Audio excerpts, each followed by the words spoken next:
Ada sesiapa yang faham apa yang chapter 15 ni cakap? Anybody?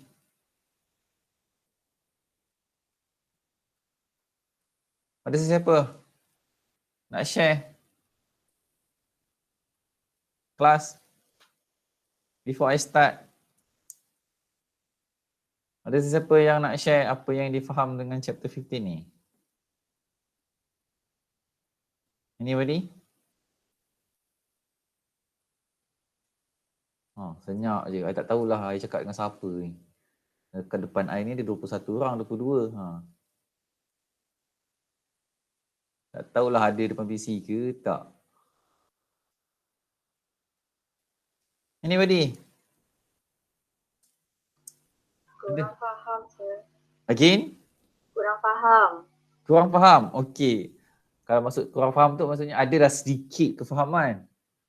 Bukannya tak faham langsung kan? Okey. Apa yang you dapat lah daripada apa yang you dah baca tu, apa yang you faham? Apa yang you dah dapat? Mungkin you tak faham, tapi apa benda yang you baca tu, chapter 15 ni? Dia terangkan lebih lanjut pasal journal, ledger. Pasal journal and ledger. Okay, good. Lagi? Any more? Cashbook. Cashbook. Very good. Petty cash. Okay. Ada siapa-siapa lagi nak tambah? Ada anybody nak tambah? So how many journals that you have?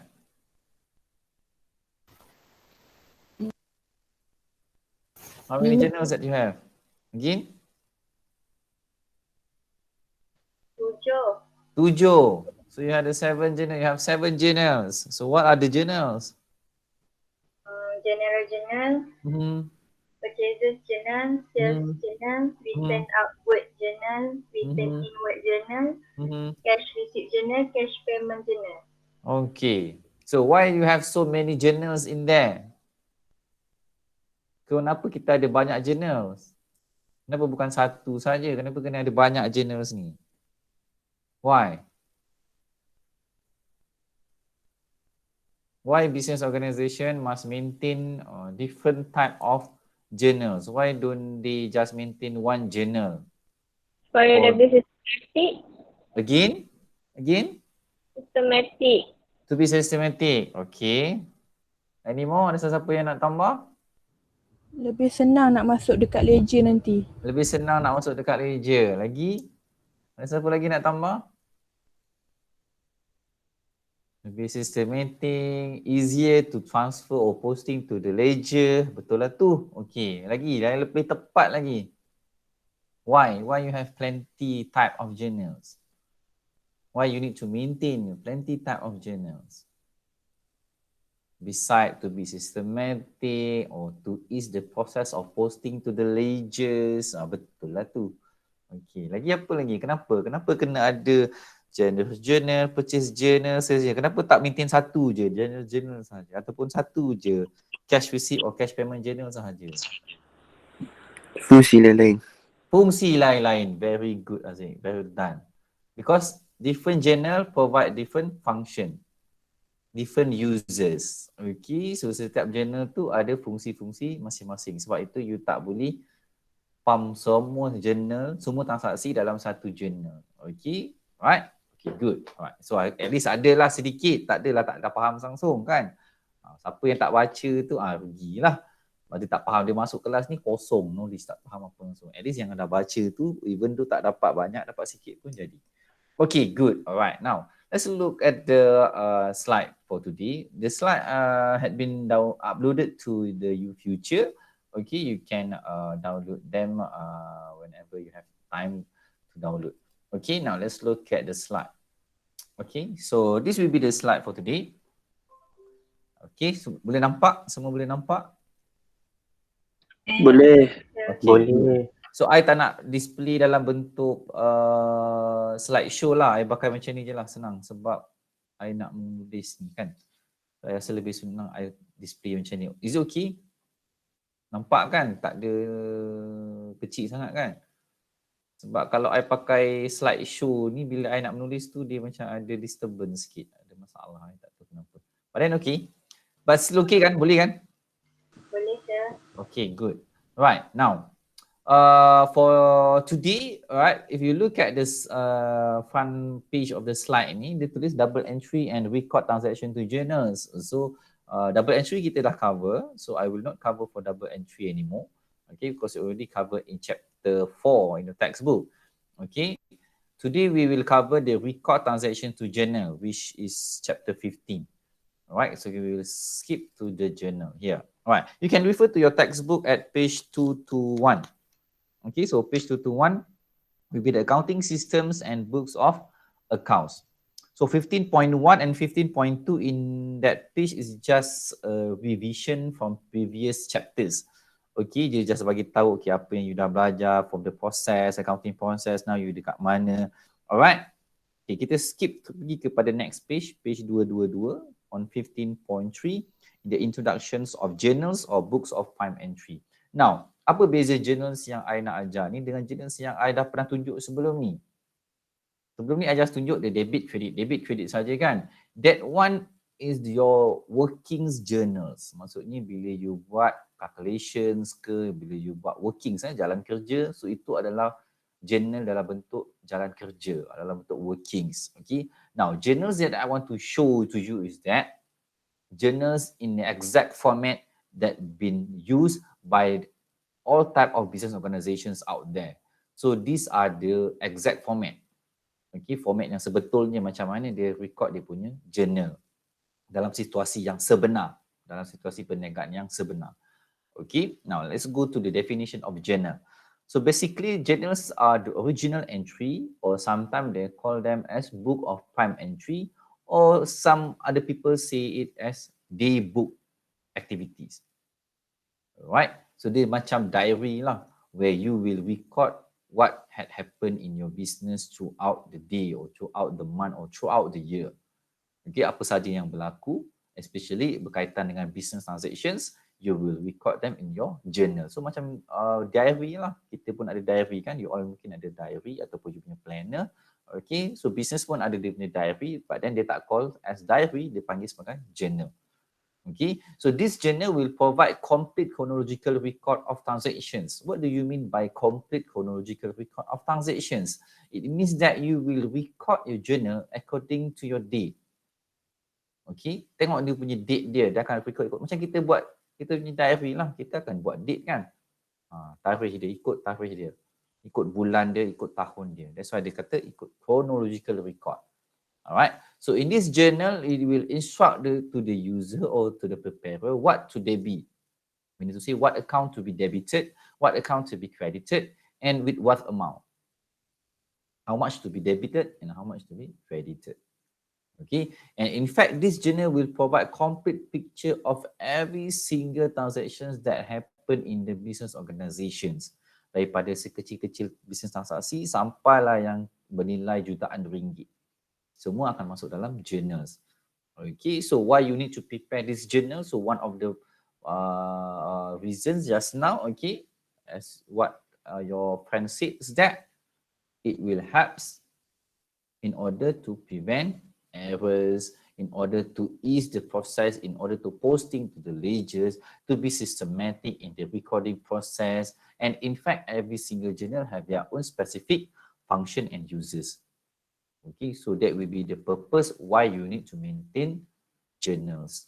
Okay, but for smaller firm, memang ada juga for smaller firm especially, dia akan maintain satu journal sahaja. Okay, for smaller firm, only one type of journal might be sufficient to them in order to record the transactions. So all the transaction, they recorded them in general journal. Why? Kenapa dia maintain satu journal saja? Boleh, tak salah pun, boleh. It's just a matter of sebab dia transaksi bulanan mungkin tak sampai 50 transaksi ataupun sikit aja. Monthly transaction dia maybe less than 50 transactions. Then they think that they might not have enough manpower to maintain plenty of journals, so cukup setakat journal saja pun boleh. Okay, but for bigger firm, okay, which might have plenty number of transactions, which can reach up to until 100 transactions per day, so they might need to use other type of journals that we call them as subsidiary journals. Okay, so dia ada dua jenis lah. Satu general journal, satu lagi subsidiary journals. Okay, so what are the subsidiary journals? So kita akan tengok in next slide. Okay, so as we can see in front here, so you have two type of main journals, which are general journal and subsidiary journals. Okay, so every journals have their own specific functions as what I mentioned before. Okay, so this slide is very important for you because benda ni memang every semester keluar dalam you punya exams. In fact, if you refer to your past exam question while you're doing your tutorial question, especially in question 2 part B tu, kan, part B question 2, so dia akan minta you buat effect, kemudian effect ada minta journal, debit and credit, and bawah tu dia minta you kadang-kadang identify, dia bagi a few transactions, dia minta you identify, okay, this transaction supposedly to be record in what journal, where, okay, which journals to be used, ataupun sometimes dia minta you explain the functions of every single journals that available. So benda ni sangat penting lah. Okay, baik, so dia pecahkan kepada dua, which are general and subsidiary. So apa yang ada dalam subsidiary tu? Yang 6 tadi lah. So 6, cash payment journal, cash receipt journal, purchase journal, sales journal, return inward and return outward journal. So 6 campur general journal, jadilah 7. Cuma yang 6 yang bawah ni I kumpulkan dia dalam satu kumpulan I panggil sebagai subsidiary ataupun specialized journals. Okay, now let's look at the functions. So for general journal, you can refer to page 222. In fact, you have the same functions there. Okay, so normally general journal will be used to record such as opening and closing entries, transaction. Okay, maybe you want to perform some adjustment or reversing entries. Okay, or maybe when you acquire or purchase new non-current asset on credit, then you will record them in your general journal. Okay, you beli motor vehicles ke, you beli office equipment ke, you beli buildings on credit. Okay, keyword dia adalah on credit. So jangan salah lah, kita tengok. So keyword on credit. Okay, so purchase on credit, then kita akan record dalam general journal. Okay, next apa? Maybe you want to make correction of any errors that you done before. Mungkin tahun lepas ada buat record tapi tersilap. So boleh betulkan dalam general journal. Okay, in fact, when the owner withdraw goods, okay, goods sahaja. Kita dah tahu kan withdrawal tu boleh jadi dua benda, sama ada goods ataupun cash. So kalau dia keluarkan barang niaga, so kita record dalam journal. Tapi kalau dia keluarkan cash, tak boleh masuk dalam sini lah. Kena masuk dalam cash payment journal. Okay, and then you also will use journal to record other transactions that are not recorded in this subsidiary journal. So mana-mana transaksi yang tak boleh masuk mana-mana 6 yang kat bawah ni, dan semua you pump dalam journal. So that will be the function of general journal. So meaning to say journal ni memang panjang lah. Kalau you tengok in dalam real case, mana-mana syarikat atau perniagaan kat luar sana, you boleh nampak lah kalau you minta dia tunjukkan journal, dia boleh tunjuk. Bila dia cetak dia tu memang panjang. Banyak dia pakai kertas yang bersambung-sambung tu kan. Okay, so itu adalah function of general journal. Okay, now let's look at the functions for other subsidiary journals. So first one adalah cash payment journal, which we will use them in order to record any outflow of cash. Tak kisahlah duit tunai ataupun duit dalam bank. Segala pengeluaran duit. Duit keluar lah, nak bayar kan, especially nak bayar kan, payment, pay to someone, pay to supplier ke, pay bills ke, pay rental ke, whatsoever. Duit keluar je, letak masuk dalam cash payment journal. So ini adalah berkaitan dengan cash ataupun check outflow. Cash or check outflow. Duit keluar lah. Okay. Right. Next, for cash receipt journals, okay, will be used to record transactions that receive cash or check, meaning to say cash inflow, duit masuk. So duit masuk semua kita letak dalam cash receipt journal. Apa-apa saja penerimaan, jualan kepada pelanggan, okay, dapat commission, dividend, rental receive, so all of them will be record in cash receipt journal. So ini adalah kita panggil sebagai cash or check inflow. Inflow duit masuk lah. Okay, right. Next, purchases journal. So purchases journal will be used to record purchases on credit transactions only. Nampak? Tapi kalau cash purchase tak boleh masuk dalam ni. Cash purchase maksudnya you kena masuk dalam cash payment sebab you membeli secara tunai. You bayar tunai. Tapi kalau you beli secara berhutang, then tak boleh masuk cash payment, kena masuk dalam purchases journals. Okay. Next, sales journal. Sales journal will be used to record sales on credit transactions only. Kalau you jual kepada customer secara hutang, dan masuk dalam sales journal. Tapi kalau you jual dan customer you bayar tunai, tak boleh masuk sini lah. Kena masuk dalam cash receipt journal. Okay. Next one will be return inwards journal or sales return journal. Will be used to record receiving goods returned by customer. So when your customer that you sold to them by credit, then they return back to you, then you must record the transaction in the return inward journals. Okay, and then last one will be return outward journals. As you can see here, it will be used to record returning goods to suppliers. So when you return goods that you purchased from your suppliers earlier, then you must record them in return outward journals. Okay, dapat? Boleh faham Alright, so every single journals have their own specific functions and purposes. Okay, so jangan silap lah. Alright. Sorry sir. Okay. Nanti contoh dalam soalan kena buka ke dalam contoh satu ni kalau ada? Okay. Ke macam hari tu? Alright, okay. For exam purposes, for your final assessment or final exam, okay, there are no such thing question of opening the journal. Tak ada. You tak payah buka pun journal sini. Macam I kata tadi lah, slide ini yang you nampak sekarang ni, type of journal and the purpose ni adalah the main slide yang you perlu tahu bila you masuk final exam nanti. Sebab soalan takkan minta you buka journal ni. Okey, dia kebanyakannya dia akan tanya, okey dia akan bagi transaksi, contohnya I tunjukkan dalam the next slide, kat slide yang antara yang second last slide ni, I tunjuk sikit. Okey, boleh nampak kan slide ni?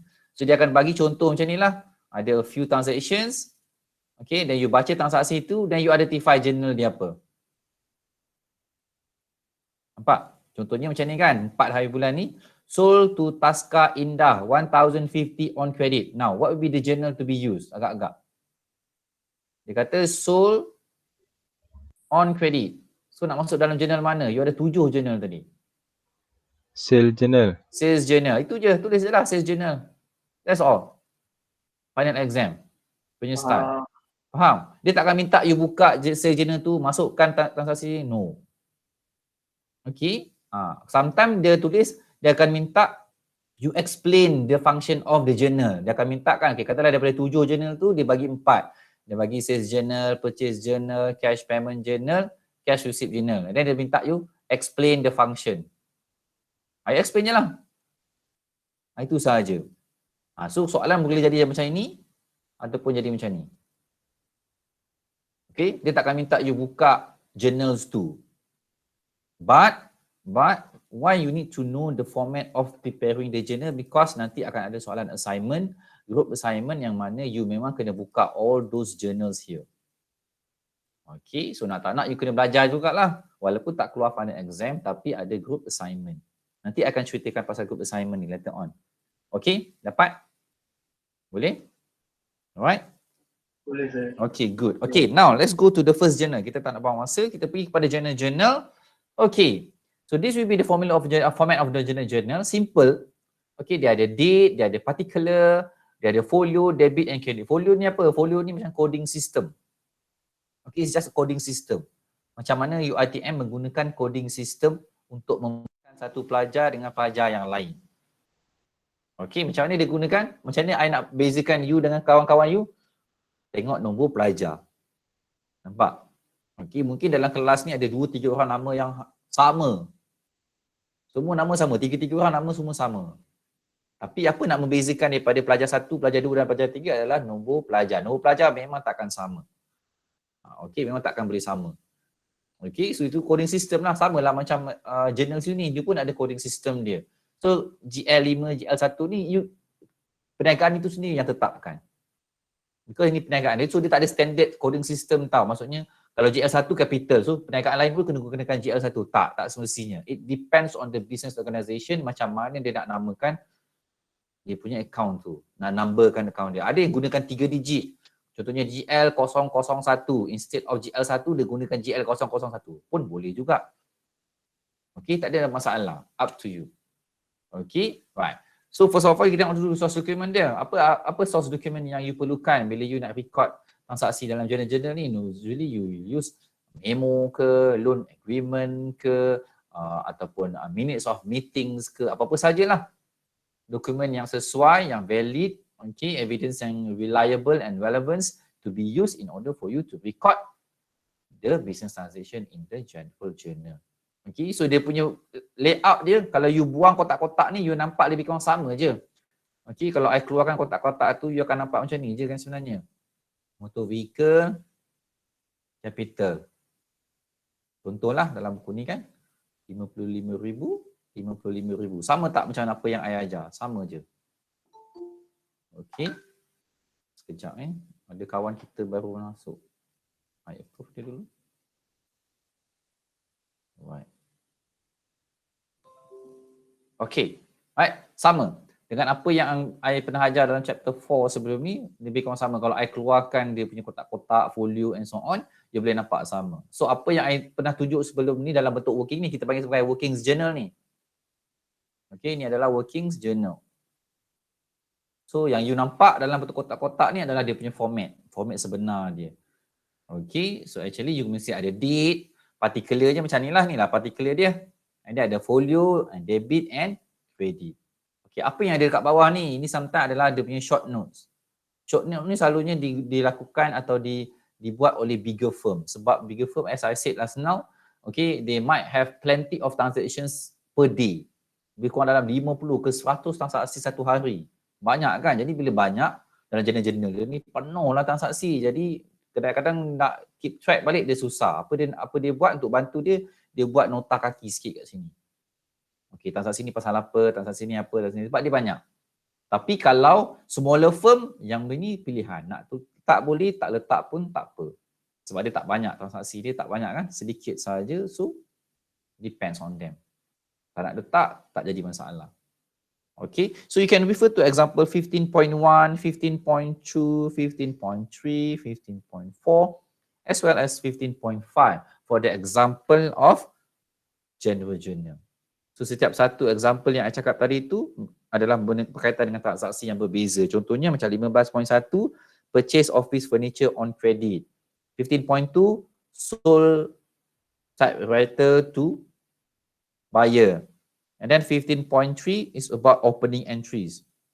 15.4, apa ni? Drawings kot. Oh, settlement of debt by sell the asset. 15.4 withdrawal of goods. 15.5 withdrawal of goods. Okay, so you boleh nampak lah dia punya method dia sama sahaja. Okay, so that will be general journal. Next one will be purchases journals. Okay, now let's look on purchases journals. So dia punya format berbeza dengan journal-journal. Yang mana kalau dalam journal-journal, you akan nampak kolom debit and credit. So dua kolom untuk amount. But for purchases journal, sales journal, written inward, written outward, tak ada. Dia cuma ada satu kolom untuk amount sahaja. As you can see in your slide right now.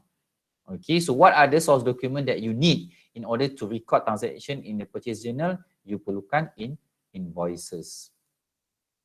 Okay, bukan invoices. From whom? From your supplier. Invoice daripada supplier. Bila you membeli secara kredit daripada pembekal, dan pembekal akan bagi invoice. So invoice tu yang you akan gunakan untuk ambil apa-apa saja informasi yang berkaitan, masukkan dalam you punya journal. Okay, so as you can see in your slide, you ada date, particular, and you have your invoice number, you have your folio and amount. So folio PL, PL stand for purchase ledger, PL1. So dia dah namakan dia punya vendor ni, kilang C ni sebagai PL1 contohnya. Okay, so amount dia 1,200. So letaklah. Okay, so invoice number ni adalah nombor invoice tersebut lah. Okay, so kilang C ni adalah supplier dia. You can refer to page 15, example 15.6 at page 224. You tengok dekat page 224, 15.6, you boleh nampak. Okay, example dia ada 3 transactions kat situ, April 10, 20 dan 30. Yang mana dia beli daripada Ali, Rama dan Chan. Okay, so dia beli daripada Ali RM100, invoice 321. Rama dia beli RM200, 890. Chan pula dia beli dengan Chan sebanyak RM300, invoice number 007. So setiap satu supplier ini dia namakan folio dia PL1, PL2 dan PL3. Okay, dan dia masukkan amount tersebut. 100, 200, 300. So at the end dia tutup. So journal ni kita kena tutup juga. Sama macam ledger. So you must close your journal every month. So as you can see in example 15.6, masih ada yang baru nak masuk ke? Dah pukul 10.45.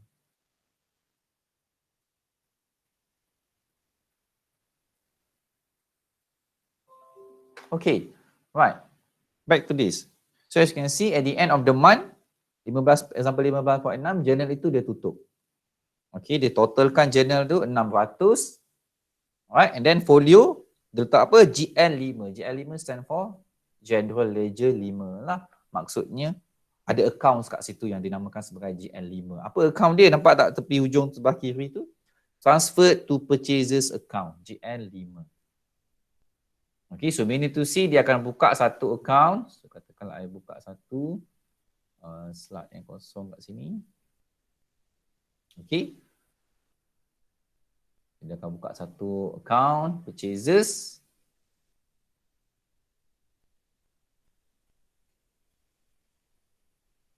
Okay, Purchases account. So, yang ini dinamakan sebagai GL5. Dia letak coding dia, GL5.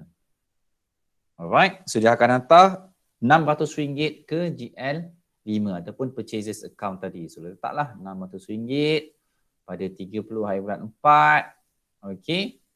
So apa nak tulis kat sini? Nak tulis Ali ke? Nak tulis Rama ke? Nak tulis Chan? Tak boleh tulis Ali, tak boleh tulis Rama, tak boleh tulis Chan. Because total dia 600.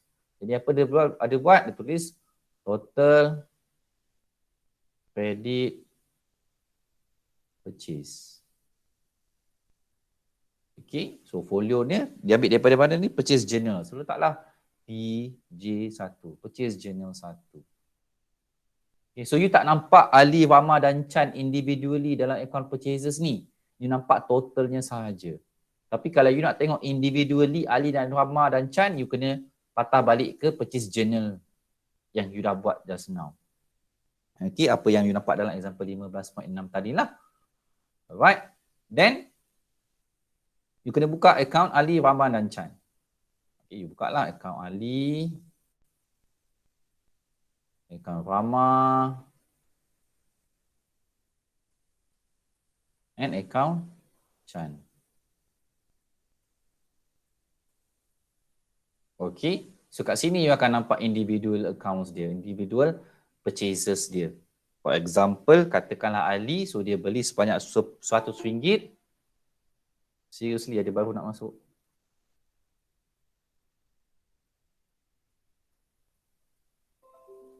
Okay. 10 April. Alright, so kita masuk purchases. Berapa dia beli daripada kita beli dengan dia? RM100. Masukkanlah.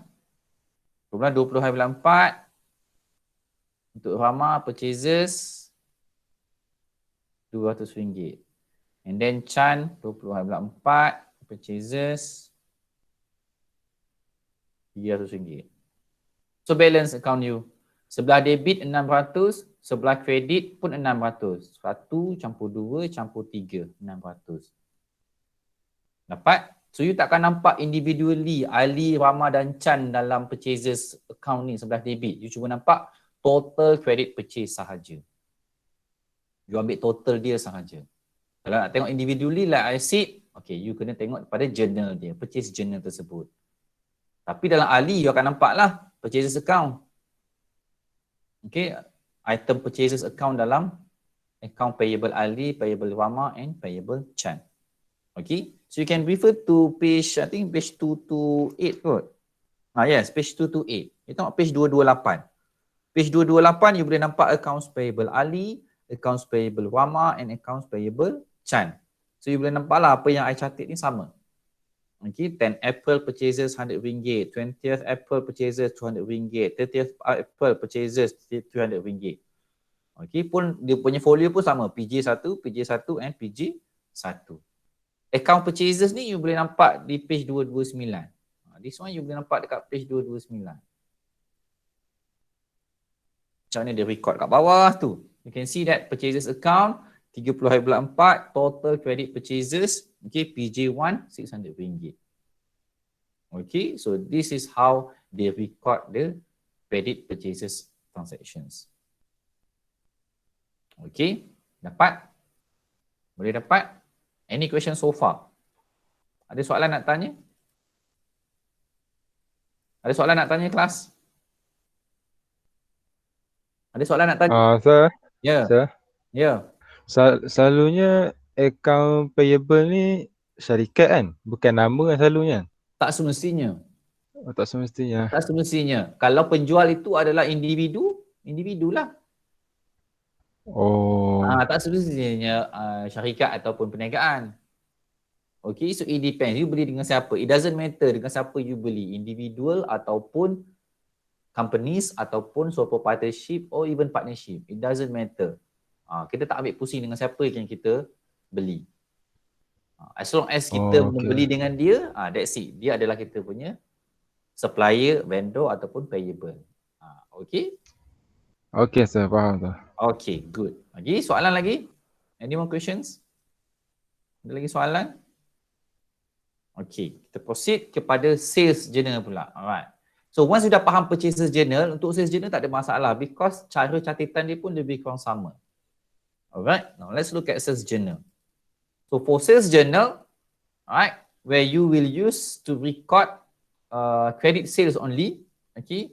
So what are the source document to be used? We will use invoices sent to customer. Apa beza invoice dekat bawah ni dengan invoice yang dekat atas ni? Invoice yang sebelah atas dalam purchase journal adalah invoice yang you dapat daripada supplier. Invoice dalam sales journal adalah invoice yang kita bagi kepada customer, pelanggan. Okay, so dia punya format pun sama. You boleh nampak format dia. Compare format dia sama. Date, ada particular, ada invoice number, folio and amount. Amount pula satu kolom saja, tak ada debit and credit. Okay, tak ada debit and credit.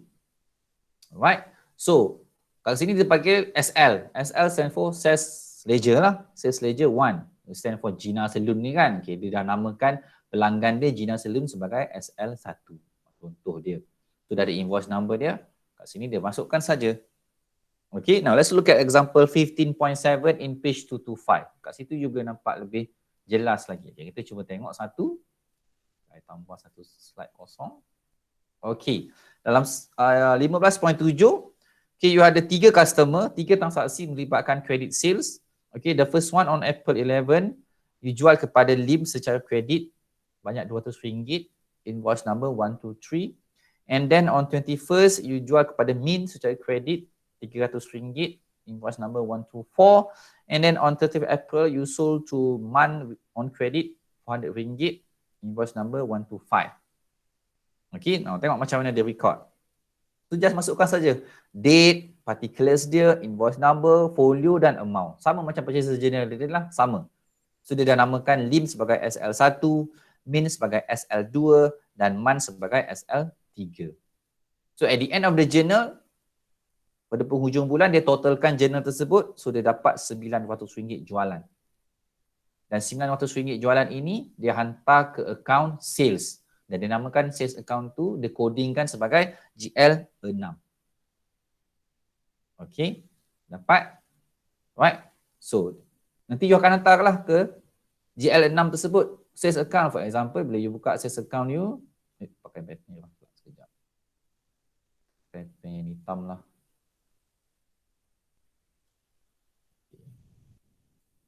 Right, so buka sales account. Okay, sales sebelah kredit kan? Sebab you jual jualan, revenue you nak naikkan revenue sebelah kredit lah. Okay, so you masukkanlah 900 total. Jangan ambil individual item, ambil total terus. So 30 hari bulan 4. So apa nak tulis dekat particular? Tak boleh tulis lim, min atau man sebab ini 900 total. Jadi kita kena buat total lah. Total credit sales. Okay, so the folio will be sales journal 1, SJ1. Right? So you will not see lim, min and man in your sales account here. You cuma nampak total credit sales. Right? If you want to look at the details of this RM900, you need to refer to your sales journal. Okay, got it? Alright. So next you kena buka lah 3 account. Account apa account receivable you tadi? Lim, min dan man. Okay, so tin tadi dah credit. So min itu sih kena debit lah. So berapa bila you jual pada lim tadi? 11.94. Sales amountnya RM200. Kemudian min 21.4. Sales RM300. And man 30.4. Sales RM400. So kat sini you nampak jualan kepada customer you. Okay. Dapat? So sama macam sales tadi, purchases tadi. Sama. Alright. So you can refer to your textbook in page 229. Okay, page 229 you boleh nampak account receivables you. Receivable lim, min dan man. Sebelah credit you boleh nampak dia ada sales ni kan. So dia letakkan folio sebagai SJ1. Samalah. Sales journal 1. Okay, lim ada, min ada RM300, man ada RM400. So sama. Okay, dapat? Any question so far? Ada soalan nak tanya? Sir, Ya. tutup account tu ada markah ke? Tutup account tu ada markah. Adalah. Bila you tutup, you tak boleh biarkan dia kosong je. Kalau you tak tutup nanti, jawapan you tak lengkap. Dan you tak tahu dia punya baki dia berapa. Bila you tak tahu baki dia berapa, macam ni you nak siapkan you punya trial balance. So that's why you kena close. Sebab kita tak boleh biarkan dia terbuka macam tu. You kena tutup sebab kita nak tahu berapa baki yang kita nak hantar ke trial balance. Okay. Dapat? Boleh faham? Dapat. Okay. Lagi soalan nak tanya? Lagi soalan nak tanya? Sir, Yes. macam GL6 tu, kan GL, so number tu kita boleh letak apa-apa number ke? Boleh. Like I said just now, you can use your own coding system. Okay, you boleh gunakan you punya coding system. Nak pakai GL06 ataupun you tak nak pakai nombor 6, you pakai nombor lain. GL18. Boleh, tak ada masalah. Faham tak? So maksudnya apa-apa saja yang berkaitan dengan sales account nanti, you tulislah nama GL tu. Nampak? Boleh? Boleh, sir. Ya. So, kalau kita tak tulis boleh ke? Kalau tak tulis apa, folio tu? Ah. Boleh je, tak ada masalah pun. It's okay. Cuma I kena ajar you mengikut dia punya systematic way dia lah, because itu adalah apa yang diperuntukkan dalam you punya lesson plan. So I kena bagi tahu. Okay, actually it depends on the business. Selalunya business memang buat supaya dia boleh bezakan. Contohnya katakanlah dia ada 2 customer nama Lim. Macam ni dia nak bezakan kedua-dua account tu? Dia bagi tahu I. Let's say dia pun ada satu nama Lim lagi. Cuma bila dia letak, dia tak letak nama dia penuh, dia tulis Lim je. Padahal ini Lim Kong Seng, satu lagi Lim Ah Seng. Macam ni nak bezakan. Dia cuma letak Lim account, satu lagi account, customer dia Lim juga. So macam mana nak bezakan Lim yang ini dengan Lim yang ini? That's why dia ada coding system. Dia namakan Lim yang ini, mungkin dia namakan SL1 kan. Yang ini dia namakan SL9. So beza tak? Beza lah. That's the reason why dia ada coding system ni. Understand? Macam I kata tadi, kalau I ada dalam kelas I, ada 3 orang pelajar, semuanya nama sama.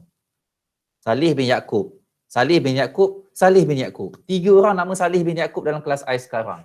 Now, macam mana I nak differentiate? So, bila buat quiz, nama semua sama ni.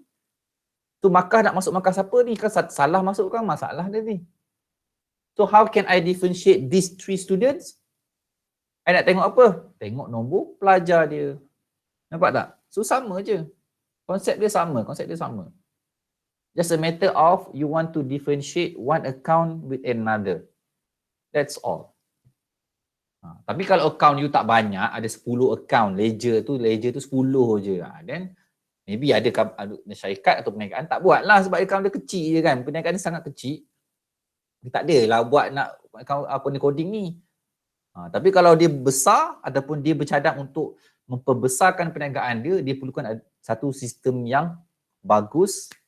Macam you kata tadi kan, kenapa perlu ada journal dan ledger ni untuk membantu proses nak posting to the ledger, memudahkan you nanti kemudian hari. Macam tu lah juga. That's the reason why. Okay, dapat? Boleh? Boleh dapat? Boleh, sir. Okay, good. Okay. Okay, so kita sambung Right. So tadi dah sales journal and purchase journal done. Okay, so hopefully kita boleh faham lah. Right, next one will be return outward journal. Okay, you can refer to your textbook dekat page berapa, return outward journal, or page 225. Right, now what you can see here, so return outward journal is used to record transaction involving goods returned to supplier. So what are the source document that you can use? So yang paling utama yang kita boleh gunakan adalah credit note, nota kredit that receive from the supplier. So sometimes source document ni penting juga dalam final exam. Sometimes dia tanya the source document for return outward, source document for sales journal, apa. So you kena tahu. Okay, so credit note for that receive from supplier will be the source document in order to record your return outward journal. Okay, so now let's look at the format. So format dia pun lebih kurang sama macam journal-journal yang you nampak tadi. Cuma kalau dalam contoh dalam slide I ni, dia punya dokumen, supporting dokumen dia tulis invoice. Pasal tak? Invoice. Tapi dalam you punya textbook, dia gantikan dengan credit note. Boleh juga. Tapi my suggestion gunakan dalam textbook punya format. Credit note ni gantikan dengan credit note. Substitutekan dia. Credit note number. Okay. Dalam contoh slide I, dia pakai invoice number. Tapi dalam buku, dia pakai credit note number. Nanti student pening nak pakai mana satu ni, sir. Actually, dua-dua boleh. Right. Cuma my suggestion adalah pakai credit note number. Sebab kita dah kata kat sini kan. The source of document we prefer is credit note. Betul tak? So, pakailah credit note number. Okay. So, format dia sama juga. Ada date, particular, ada folio dan ada amount. Okay, cuba tengok example 15.8 there. So you have two return outward transactions involving Ali and Rama. So you ada buat pulangan kepada Ali sebanyak RM10 dan credit note yang you dapat daripada Ali bernombor 001. Dan kemudian on 25th April, you ada buat pemulangan kepada Rama sebanyak RM15 dan credit note yang you dapat daripada Rama bernombor 321. Looks at how the business record them in the return outward journal. So dia masukkan saja date sama, particulars, credit note number, folio masih folio yang sama, ikutlah. Kalau Ali tadi you dah identify PL1, letak PL1. Rama dah identify PL2, gunakan PL2. Jangan letak nombor lain sebab you dah classifykan dia sebagai nombor tersebut kan. And then masukkan amount masing-masing. So like other journals where you need to close the journals every month, so return outward pun sama. So you look at the return outward, they close and dia dapat total RM25. So dia transfer ke mana RM25 ni? Transferred to return outwards account. Okay, so dia namakan return outward itu sebagai GL7. So nanti you buka lah GL7. Kenapa GL7? Kenapa bukan GL5 dan 6? Sebab GL5 tadi dah identify kan sebagai purchases. GL6 dah classify sebagai sales. Now sambunglah GL7. So buka GL7. Buka satu. Okay. So GL7 buka. So return outward accounts. Okay. So GL7. Okay. Nak debit ke nak kredit ni? Agak-agaknya. RM25 nak letak sebelah debit ke sebelah kredit? Debit. Debit. Ada jawapan lain? Jawapan lain dia kredit lah kan? Betul ke sebelah debit? Ke sebelah kredit? Kredit. Sebab? Sebab apa? Credit note. Sebab dia kata credit note. Sebab dia kata credit note, betul? Itu ke sebab dia? Sebab return outward. Sebab dia return outward. Sebab dia return outward. Dia credit. Is it true? Ha. Sir, Ya. return outwards ni pulangan jualan lah? Pulangan belian. Oh, okey. Salah. Ha. Apa nama lain bagi return outward ni? Ha, baru sikit tadi saya cakap. Apa nama lain dia?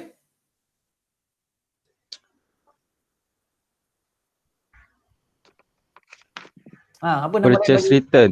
Purchase return. Okey. Purchase return dengan purchase, apa beza dia? Apa beza dia? Purchase kita beli. Purchase kita beli. Purchase return, Kita pulangkan balik. kita pulangkan balik apa yang kita beli. Betul tak? Betul tak? Okey. So maksudnya, bila you buat purchases, you akan naikkan expenses you. Bila purchases return berlaku, expenses you akan menurun. Betul tak? Okey, cuba ingat balik you punya effect. Dalam you punya T account, I dah ajarkan. Expenses ni debit and credit. Okey, tunjukkan anak panah untuk expenses ni naik ke turun kat sini sebelah debit. Debit increase. Increase. So credit Decrease. decrease. Okay, so ini expenses decrease. Yang purchases, expenses increase. So meaning to say sebelah Credit. So masukkan RM25 sebelah kredit. Okay. So letaklah 30/4. So apa partikularnya? Okay, ada buku suggest total credit return. Okay. Ada yang tulis macam tu. Ada yang tulis total return outward. Boleh, dua-dua boleh. Kalau you tengok dalam buku ni dia guna apa? Dia guna total return outward kot. You boleh tengok dekat page 230. Page 230 dia pakai total credit outward. Pun boleh. Okay, so dia tak ada specific name lah. Sebab you ambil total kan. So kita tak apa, kita follow you punya apa nama? Textbook ni. Saya tak padam. Okay. Dia pakai total credit outwards pun boleh. Tak ada masalah. So tulis total credit outwards. Okay, so dia punya folio adalah ROJ, stand for Return Outward Journal 1. Okay. Now, kena selalu ingat kedudukan amount dekat return outward dengan purchases tak boleh dalam kedudukan yang sama. Okay, you tengok balik kat you punya purchases up here. You tengok purchases you kat mana? Purchases you sebelah debit ni. Nampak? So bila purchases sebelah debit, purchase return ataupun return outward mesti sebelah credit. Nampak? Oh, I punya pensel macam warna pelangi lah. Okay. I pun perasan. Okay. Alright. So nampak? Okay. So dia dah credit return outward, maksudnya you kena debitkan Ali dan Fahma. Sebab dia dah credit kan? So, you pergi ke akaun Ali dan Fahma. Mana akaun Ali dan Fahma? So kat sini akaun Ali dan Fahma tadi. So masukkan. Ada warna lain ke? Warna kuning lah. Okay. So tak nampak pula kan warna kuning. Warna purple lah. Okay. So you akan debit akaun Ali pada 19 hari bulan 4. You tulis return outward. Tulis penuh lah. Ini I tulis short form saja. So berapa ringgit you pulang kepada Ali? RM10. Kemudian Fahma pada 25/4. So 25/4. Return outward RM15. So balance lah. Debit ada 10 dan 15. Kredit ada 25. Settle. Nampak? Boleh dapat? Boleh dapat kelas? Boleh. Boleh, Okay. sir. Boleh? Okay, good. Okay, next one kita tengok return inward pula. Sama juga dengan return outward. Okay, method dia sama. Okay, now let's look. So, the source document that you will be used in order to record your return inward will be your credit note which you send to your customer. Nampak? Beza dengan credit note dekat atas. Okay, berbeza dengan credit note dekat atas. Alright, so ini adalah credit note yang kita hantar kepada customer kita. Kenapa kita credit note? Because kita akan creditkan account customer kita lah. Okay, right. So kita tengok dekat contoh 15.9. So you have two transactions of written inwards there where you have written by Lim and Min. Okay, so on 16 April, goods worth 20 ringgit written by Lim and the credit note is 111. And then on 22nd April, goods worth 30 ringgit written by Min, credit note 121. Okay, so dalam contoh I punya slide ni, dia punya dokumen dia pakai invoice number. Yang ni pun sama. I suggest you tukarlah. Tukarkan ikut textbook, credit note. Gunakan credit note sebagai you punya source document. Okay. Alright, so tengok macam mana dia record. Sama juga. Masukkan date, masukkan particular dia, masukkan credit note number, masukkan follow yang telah ditetapkan dan amount dia. So at the end, tutup you punya journal. So you can see that you ada written inward total 50 dan dia hantar ke GL8 which belongs to written inwards account. So next you kena buka lah written inward account tersebut because you nak hantar amount RM50 ni. So kita pun buka. Okay, buka you punya written inward account.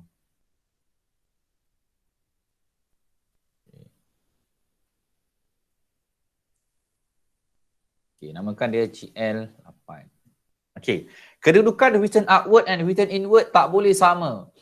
So just now you nampak written outward you sebelah credit. So meaning to say written inward must be the opposite side. Okay, which will be debit lah. So 50, 30/4. So particularnya apa? Sambunglah sama. Total credit inward boleh juga. Ataupun total inwards pun boleh. Ataupun total returns inward pun boleh. Okay, so dia punya folio will be RIG1. Okay, so you takkan nampak Lim dan siapa yang pulang tadi? Lim dengan Min dalam written inward account ni. You cuma nampak total dia sahaja. So nak tengok individually, you kena tengok dekat written inward journal. Tetapi account Min and Min, Lim dan Min tadi you kena update lah. Okay, kita pergi kepada account Lim dan Min tadi. Ni, Lim dan Min. Right, so kita akan masukkan transaksi dia pada berapa hari bulan tu? 16 hari bulan. So Lim sebelah kredit lah. Tadi written inward sebelah debit kan? So bila masuk receivable dia sebelah kredit. So 16 hari bulan 4. So return inward. So berapa dia pulang pada kita? RM20. Kemudian Min on 22nd. Return inward. Dia pulangkan sebanyak RM30. So masukkan. Okay. Dapat. Any question so far? Ada soalan nak tanya? Do you have any question, class? No, sir. No? Boleh faham? Boleh, Faham. sir. Boleh Okay, good. Can I proceed? Boleh proceed? Let's go. Let's go. Okay, go. Kita pergi kepada Cash Payment Journal, CPJ. Okay, so Cash Payment Journal, as I said, will be used to record your cash outflow. Tak kisahlah bayar dalam bentuk cash ke, dalam bentuk check ke, tak kisah, janji duit keluar. Okay, so popularly known as Cash Payment Journal. Sometimes I think I pernah baca satu buku, dia gunakan Cash Disbursement Journal kot kalau tak silap I. Sama je lah. Tapi yang paling popular orang gunakan Cash Payment Journal. So what are the source document to be refer on? Kita menggunakan payment voucher. Okay, payment voucher ataupun check baht. Kalau dalam textbook you tu dia campur, dia tambah satu lagi which is check baht. Payment voucher and check baht. Tahu tak check baht tu apa? Pernah nampak tak? Pernah bertemu dengan check baht ni? Tahu check baht apa? Check apa? Check Thailand ke? Check yang duit tu kan? Apa check baht tadi? Apa you kata tadi? Cek yang dibatalkan. Cek ini batalkan? No. Pernah tengok cek tak? Pernah tengok bentuk cek kan? Pernah? Okay, so macam mana bentuk dia? Dia panjang, rectangle size macam ni. Okay, so lebih kurang lah saiz dia. Okay, so dia akan bagi kepada 2 bahagian. Okay, kat atas kanan ni ada date, untuk you tulis date. Okay, kemudian dia ada one line yang pertama, dia kata pay to. Maksudnya bayar kepada siapa. Okay, amount dia kena tulis dalam bentuk ayat lah. Ringgit Malaysia, berapa-berapa. Kemudian kat sini ada amount dalam bentuk digit. So katalah 1000. So dia akan buat palang macam tu. Kemudian kat sini sign. Okay. Kemudian bawah ni ada nombor check tersebut. Selalunya 6 digit. 1, 2, 3, 4, 5, 6. Kat sini pun ada tulis 1, 2, 3, 4, 5, 6. So particular dekat keratan kecil ni samalah. Pay to, date, amount dalam bentuk digit. So 1000. So bila you nak bayar kepada seseorang ataupun you nak bagi cek ni kepada seseorang, maksudnya penerima cek tersebut lah. So apa yang you akan buat, you akan koyakkan yang garisan putus-putus ni. So yang besar ni you akan hantar kepada penerima cek tersebut. The recipient. Penerima cek. Yang tinggal dekat you adalah yang kecil ni. Yang kecil ni lah kita panggil sebagai check bar. Bukti you ada bayar pada seseorang menggunakan cek. Cek bar, buntut cek nama dia. Okey, dapat? Okey, itu contohnya lah. Ya. Cek bar ni sama dengan keratan cek ke? Samalah keratan cek lah tu. Okay. Dalam bahasa Melayu keratan cek. Tapi dalam Inggeris dia panggil check bar. Takkanlah I nak convert tu dalam bahasa Melayu buntut cek. Macam lucah pula bunyi ni kan. Tak adalah. So dia akan pakai check bar. Sama. Keratan cek lah tu. Sebab bila you dah bagi keratan cek yang besar ni kepada penerima cek tersebut, you tak ada bukti. Kalau you buang duit yang kecil ni, tak ada bukti pembayaran. You tak tahu you bayar pada siapa. Duit dah tolak daripada statement account, statement bank you. So you perlukan check bar ni sebagai bukti. Okay, dapat? Right, now kita tengok macam mana kita nak record kita punya cash payment journal just now. Okay, so in PV, details such as date of transaction, cash or check payment, pay to whom, okay, pay for what, and the preparer also as the authorization will be available. Maksudnya siapa yang buat dengan siapa yang sign payment voucher tu mesti orang yang berbeza. Dia tak boleh aku yang buat, aku yang sign. Tak boleh. Dia mesti orang lain yang buat, orang lain yang sign. Okay. And then all payment outflow of cash must be recorded in payment voucher and cash payment journal. So you can see the format here sudah agak panjang dekat situ. Alright, so dia ada lebih kurang dalam 3, 6, 9, ada 10 kolom. Ada 10 kolom. Okay, so dia ada kolom date, dia ada kolom particular, dia ada kolom PV number ataupun check number, ada kolom folio, discount receive, cash, bank, payable, purchases and others. Ada banyak lah. Alright, cuma dalam you punya contoh textbook you tu, page 227, example 15.11, you perasan tak you cuma ada kolom bank, dia tak ada kolom cash ni. So you boleh tambah lah dalam you punya textbook tu. Sebab mungkin dalam contoh 15.11 ni, pembayaran dan penerimaan duit dia cuma dalam bentuk cek. Jadi dia tak adalah tulis cash. Tapi kita adakanlah cash, boleh. You tambah satu kolom cash. Okay, now kenapa I beza-bezakan mengikut warna dia ni? Okay, so ada warna putih, warna pink and warna blue. Okay, the white color columns here are the general information. Informasi yang biasalah, such as date, particular, the PV number or check number and the folio. Maksudnya kita nak tulis kat sini kita bayar kepada siapa ataupun untuk apa. For example, dalam contoh slide ni, pada 30 hari bulan 6 kita bayar kita punya pembekal kilang C. Nombor PV-nya adalah 123, folio-nya adalah PL1. So kita bayar kepada pembekal kita ni lah, vendor.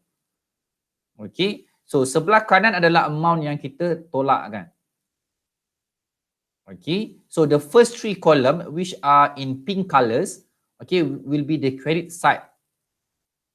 Bahagian sebelah kredit. Maksudnya bahagian pengeluaran duit tu lah. Okay, kalau you bayar pakai check, then you masukkan dekat kolom bank. Kalau you bayar kilang C ni for example menggunakan cash, masuk dalam kolom cash. Kalau you ada dapat discount daripada kilang C tersebut, masuk dalam discount receive. I will not explain to you about discount receive and discount allowed because I already explained it in my video at my YouTube channel. Okay, dah tengok ke? Dah tengok ke belum? Dah. Ada kan? Ada trade discount, ada cash discount. So discount receive ni apa? Discount receive apa? Kita test sikit. Dah tengok kan? Kata dah tengok. Discount receive ni apa? Revenue. Siapa yang bagi discount ni? Betul ke? Kita bagi. Kita yang bagi. Kita yang bagi ke kita betul. yang dapat?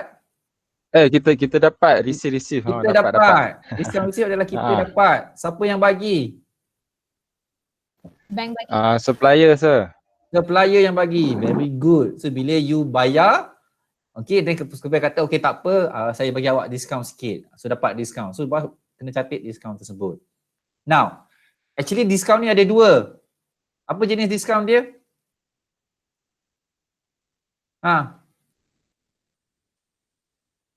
Discount receive. Satu lagi kat pasangan dia apa? Diskaun diberi. Discount diberi tu apa? Apa term dia tu? Betul lah tu, discount diberi lah tu. Okey, apa nama dia tu? Kita panggil sebagai apa? Diskaun tunai. Sure. Discount receive, satu lagi discount. Diskaun given. Aku nak merajuk lah dengan kelas ni. Kau bagi video tengok tak tidak tu. Discount receive dengan discount apa? Discount diberi tu betul lah tu. Dah betul lah tu. Tapi term dia apa? Kita tak pakai discount diberi. Kita ada term dia. Apa term dia? Sir. Discount allowed lah. Discount allowed. Very good. So discount allowed and discount receive. Discount allowed adalah discount yang kita bagi. Kepada siapa kita bagi discount allowed tersebut? Customer. Jadi discount allowed nak classify sebagai apa? Expenses. Well done. So discount receive tadi adalah revenue yang mana discount tu kita dapat. Discount allowed adalah expenses. Discount tu kita bagi. Okay. So this discounts, discount receive and discount allowed, kita letak dia dalam satu heading. Kita bagi sebagai discount apa? Tadi baru kawan ni cakap tadi. Discount allowed and discount receive, dia letak dalam satu bumbung yang sama. Apa nama dia? Baru sekejap tadi, siapa cakap tadi? Expenses ke tu? Bukan. Fazil cakap. Cash discount. Very good. Cash discount. Satu lagi. Apa discount dia?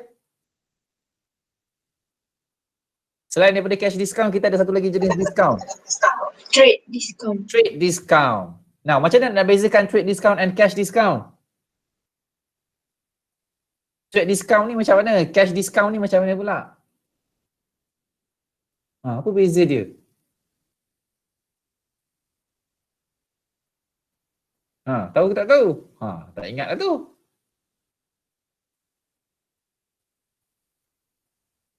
How can you differentiate trade discount and cash? Trade discount tak payah rekod. Again, semula?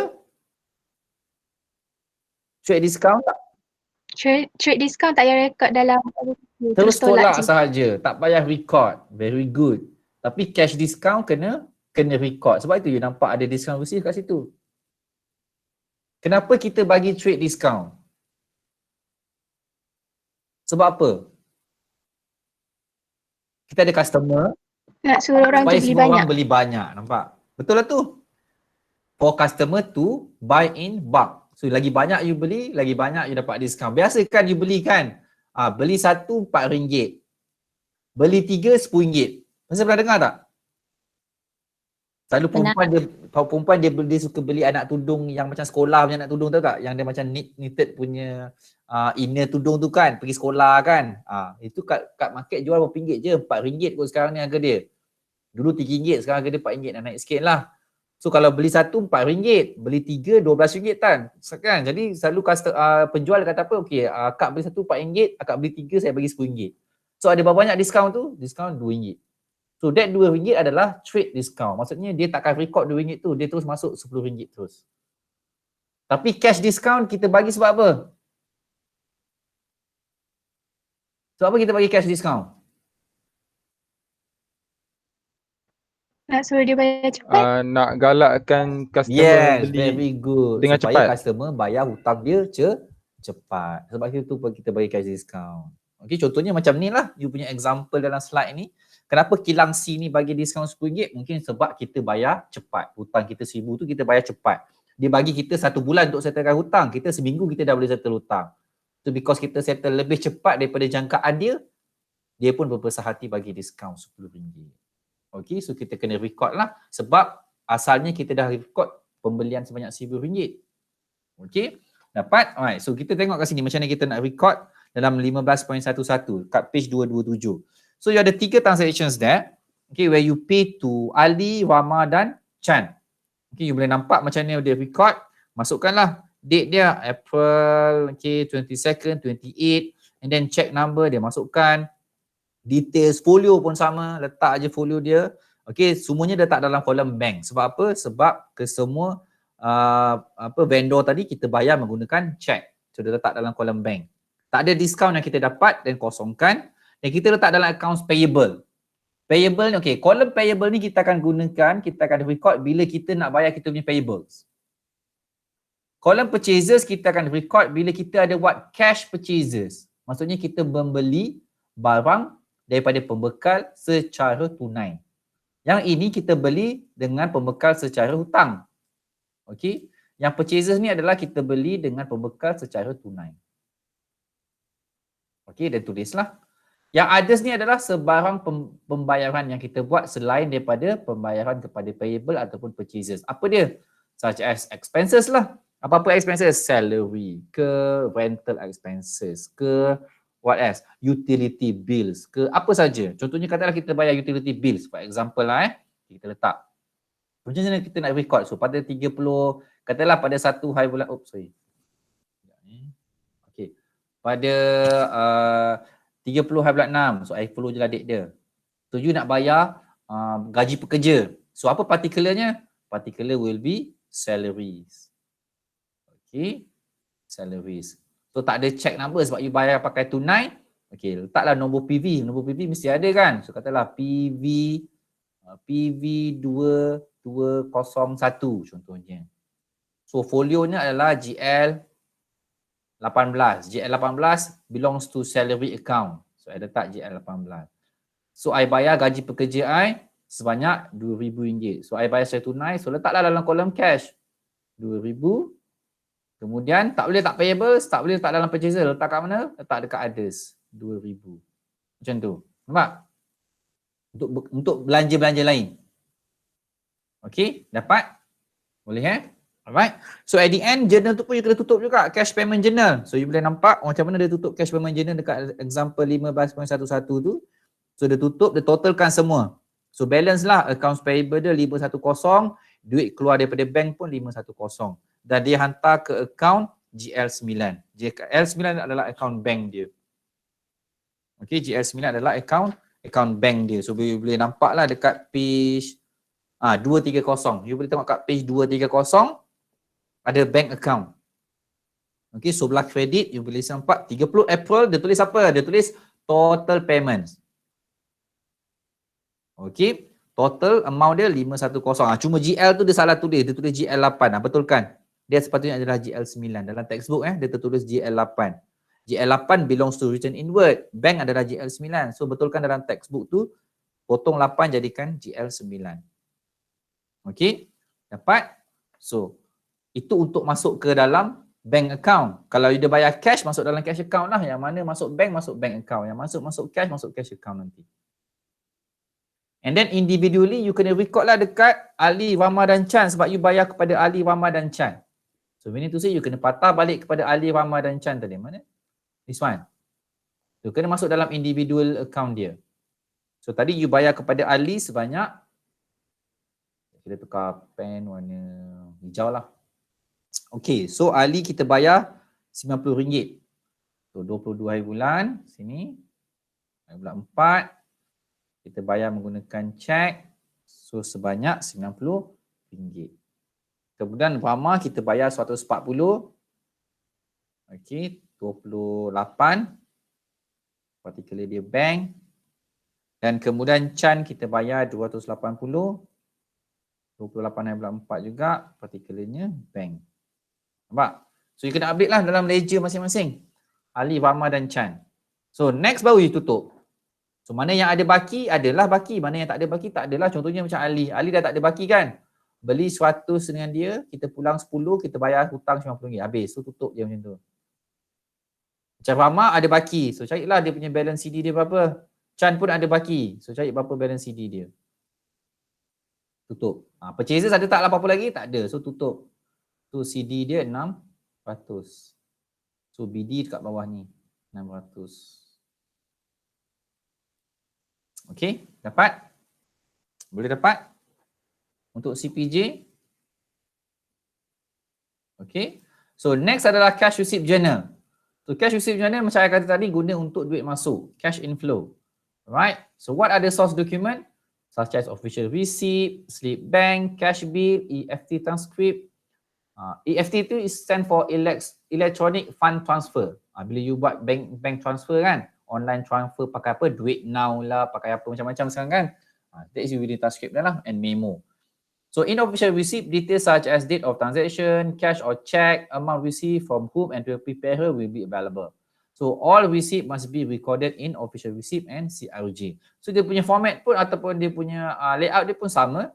Dia ada date particular, cuma tadi dia ada PV number dalam CPJ. So dalam CRJ dia ada official receipt number. Kemudian folio. Tadi discount receive ni digantikan dengan discount allowed. So ada discount allowed, cash and bank. Kemudian yang tadi ada payable and purchases. Yang ini ada receivable dan sales. Sebab you dapat duit kan daripada receivable, okay, daripada sales ataupun daripada other. Okay. So kolom yang warna pink ni ada menunjukkan kemasukan duit tersebut. Kalau you dapat duit dalam bentuk check, masuk dekat bank. Kalau you dapat duit dalam bentuk cash, masuk dalam cash lah. Discount allowed bila you ada bagi discount kepada customer you. Macam kita dah discuss tadi. Yang warna biru ni adalah aktiviti yang berlaku lah. Kalau you dapat duit daripada receivable nak bayar hutang kan. Okay, so kita creditkan receivable tersebut.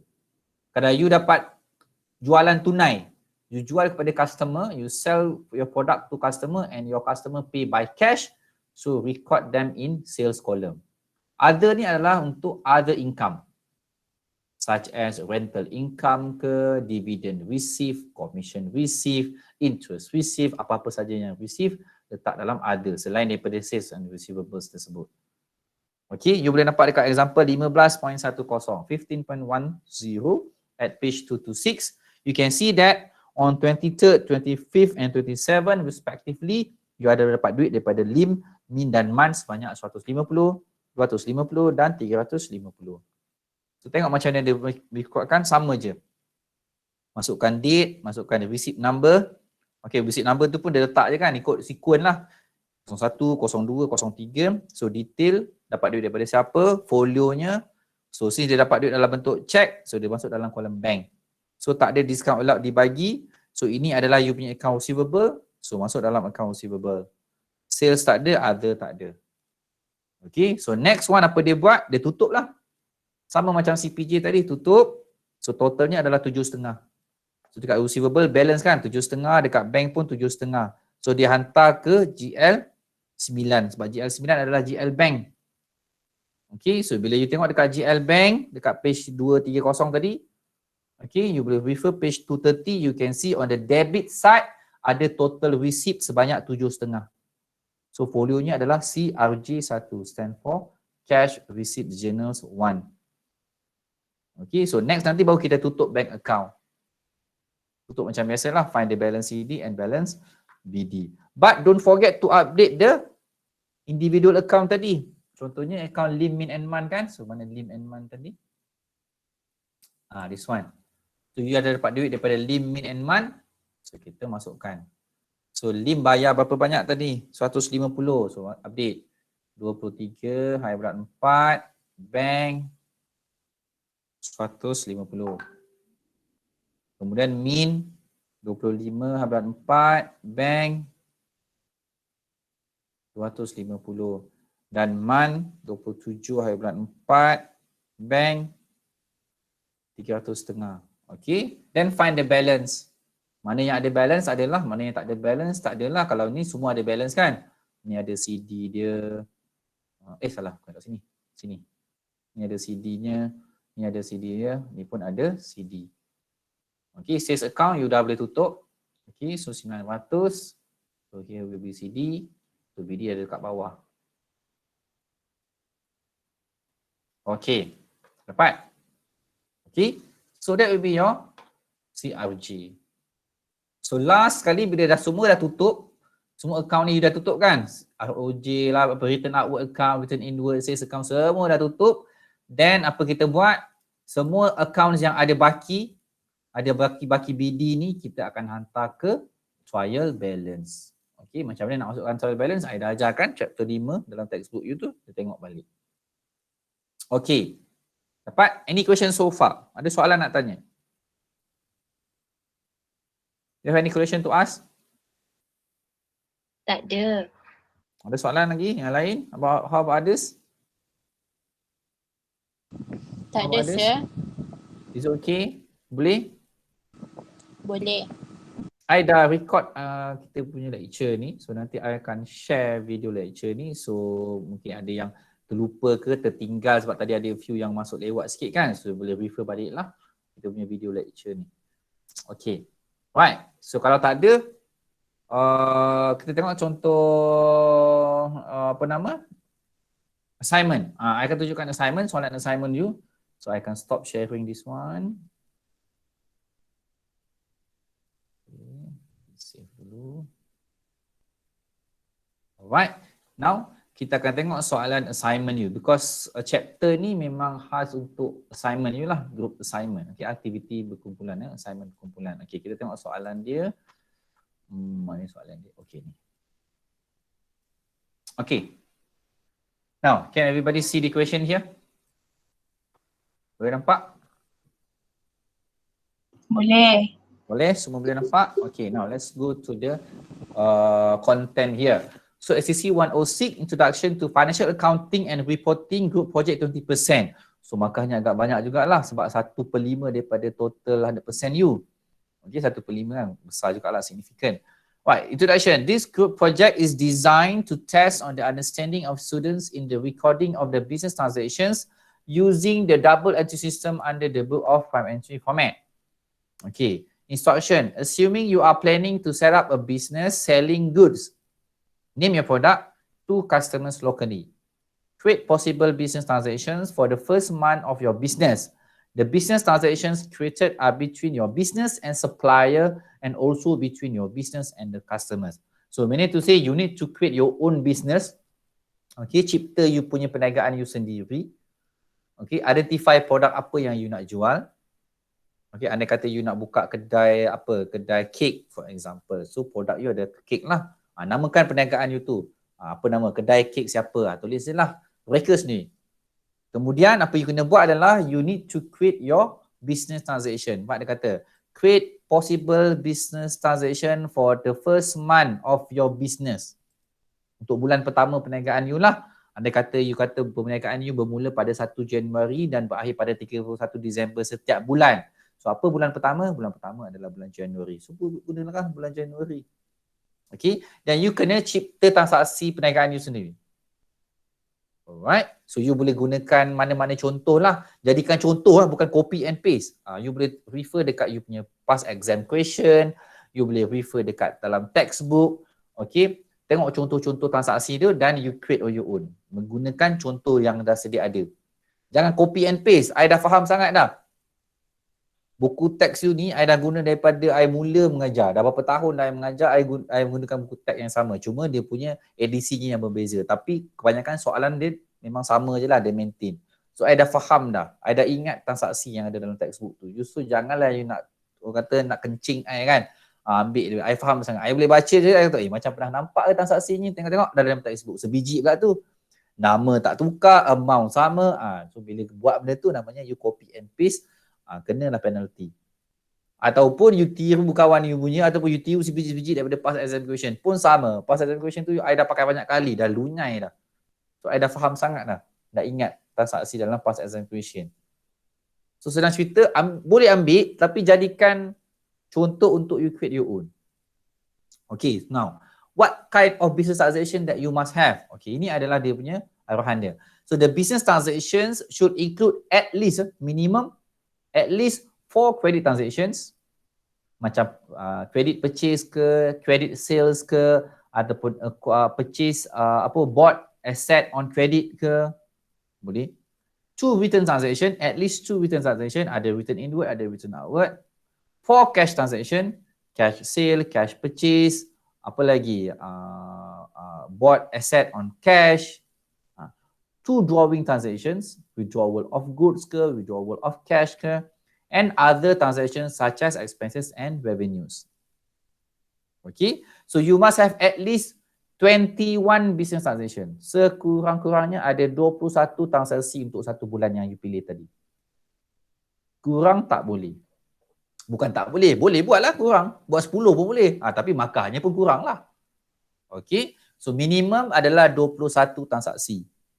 Lebih-lebih tak apa, tak ada masalah. Nak letak banyak tak apa. Tapi my suggestion letak je 21. Janganlah susahkan I. Memudahkan hidup I untuk I memudahkan hidup you. Nampak? Dia punya terminologinya. Okay. Alright. So, mesti ada kesemua ni. Alright. So, after the creation of the above transactions, you are required to briefly explain the business background, generalize the business transactions, prepare the appropriate ledgers accounts, and prepare a trial balance at the end of the month. So, you dah kena bagi tahulah, okay, business background you apa, latar belakang perniagaan you apa, masukkan ke semua transaksi yang you dah create tadi, masuk dalam journal. Okay, journal yang tadi lah, specific journal. Mana yang kena masuk journal, mana masuk sales journal, purchase journal and so on. And then apa you kena buat? You kena post to the ledger. Hantar journal you tadi, okay, butir-butiran yang sepatutnya hantar kepada ledger. Maksudnya T accounts lah. You kena buka you punya ledger. Then masukkan semua transaksi yang berkaitan. Next, find the balance CD and balance BD.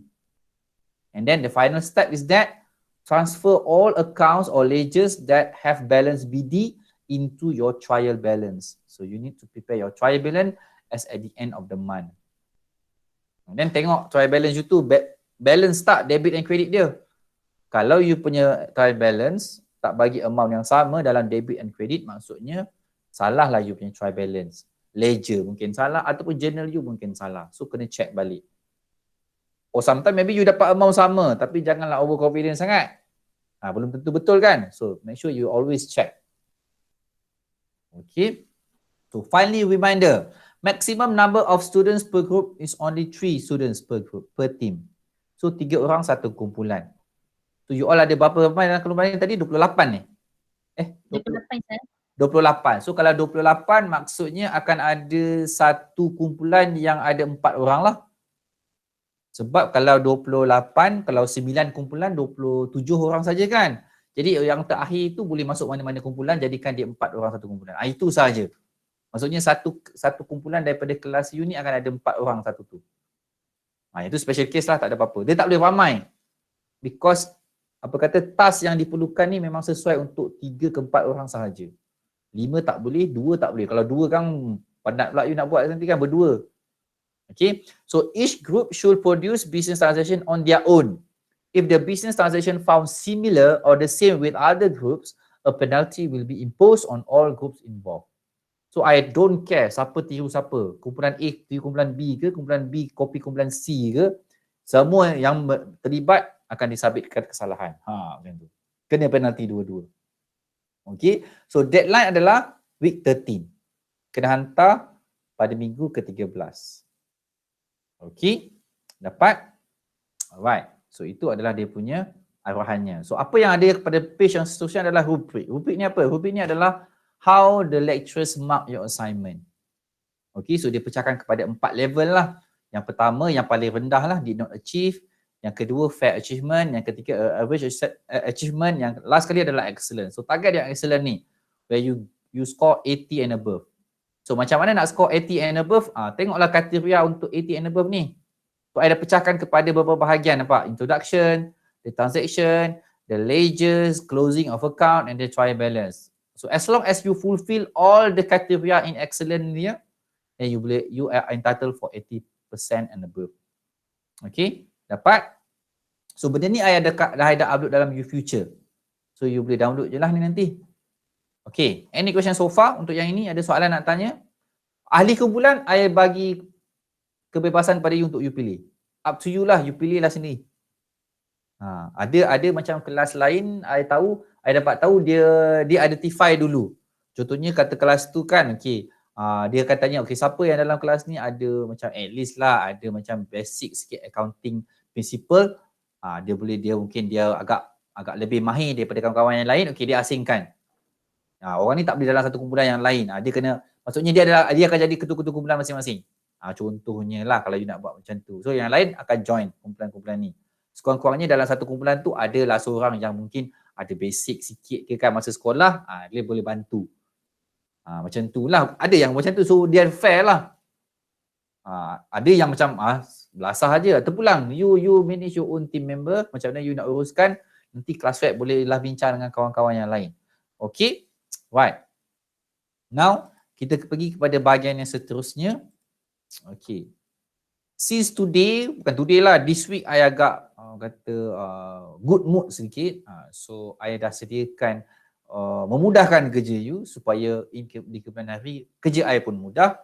So, apa I buat? I dah siapkan satu template untuk you. Okay. Supaya you senang nak buat you punya assignment. Okay. Right, so I pinjam template ni daripada one of our lecturer here, Madam Huda nama dia, cuma I dah ubah-ubah sedikit lah. Okay, right. So ini adalah muka depan template you ni. Okay, lecturer's name, tulis nama lecturers you. Jangan salah tulis nama, nanti I potong markah. Tulis nama adik kumpulan, so mana yang 4 tu tambah je lah kotak kat bawah ni.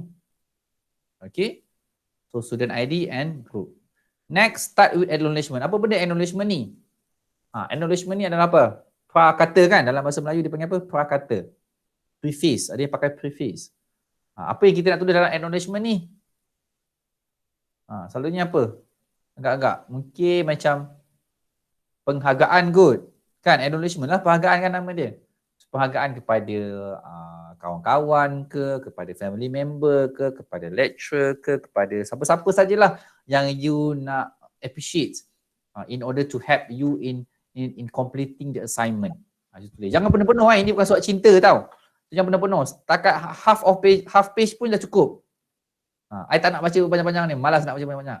So separuh apa dia? Present, tak nampak lah present apa. Tapi I present ni nampak hitam je. Hitam je. Gelap je, gelap. Ya ke? Okay, tak apa. I share lagi semula sekejap. I share lagi semula. Tadi dia dah share dah. Ni kot. Okay, dapat tak? Kat sini dia dah identify. You are presenting to everyone. Nampak sir. Nampak? Okay. So ni tadi I kata tadi muka depan. So muka depan. Okay. So ada tulis nama lecturer's name ni. Letaklah nama lecturer you. Macam I kata tadi, jangan salah tulis. Kemudian nama ahli kumpulan masing-masing. So kalau kolom tak cukup, tambah aja. Okay, then ada acknowledgement. Ni I kata tadi acknowledgement. Alright. Jangan panjang-panjang. Okay, setengah page pun cukup dah. Alright. Kemudian table of content. Ni isi kandungan. Letaklah isi kandungan you tu mengikut turutan pages dia. Kemudian, okay, this will be profile of the business. So letaklah nama perniagaan you apa, lokasi perniagaan dekat mana, apa aktiviti perniagaan you, what will be the capital contribution, financial year end, tahun keuangan dan bulan yang you pilih. Kalau you kata bulan 1, tulislah bulan 1. Kalau pilih bulan 2, tulis bulan 2. Okay, just follow je template ni.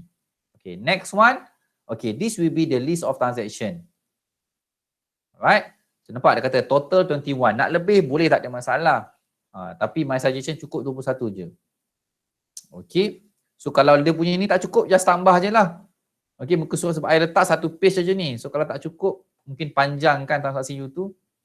Sambung the next pages.